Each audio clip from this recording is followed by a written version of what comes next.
In Red Faction Guerrilla, we just stuck with the humans, but gave them some pretty nasty weapons and vehicles that you had to try to deal with. We really start to build up this sci-fi franchise. We've taken this and we've actually wrote Red Faction Armageddon.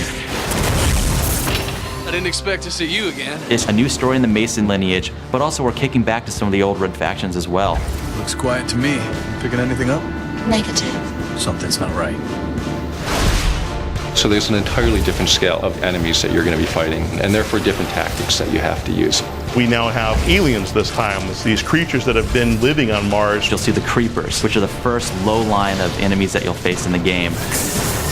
These guys like to melee you, they like to spit acid at you. Then we have the Ravagers, they're kind of like the mid-level infantry. They stick to buildings, they can throw lightning bolts at you. And then we have some of the bigger enemies, the tanks, the heavies. They can overrun you, they can stomp on you.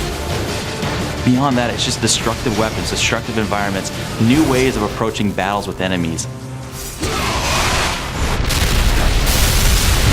Geomod means geometry modification. You fire a rocket at that wall, it shouldn't just turn black. There should be a hole in that wall, and it should go through that wall and blow up something on the other side of that wall.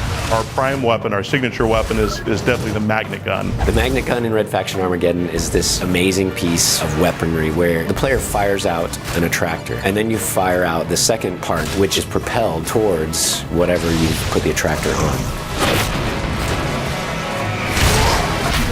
We've given you a nanoforge so that now you actually can repair structures as well. You can blow up a bridge or access points to you so that the enemy can't get to you, but then you can repair that bridge and get out of there.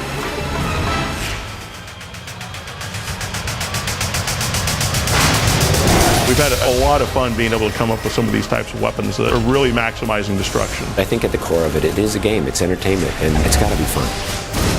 I think we've really tightened it up with Red Faction Armageddon. It's still the only destruction game in town. We give a lot for fanboys, but we also want to cater this so if you're new to the Red Faction universe, you can jump in and see what you've been missing all these years.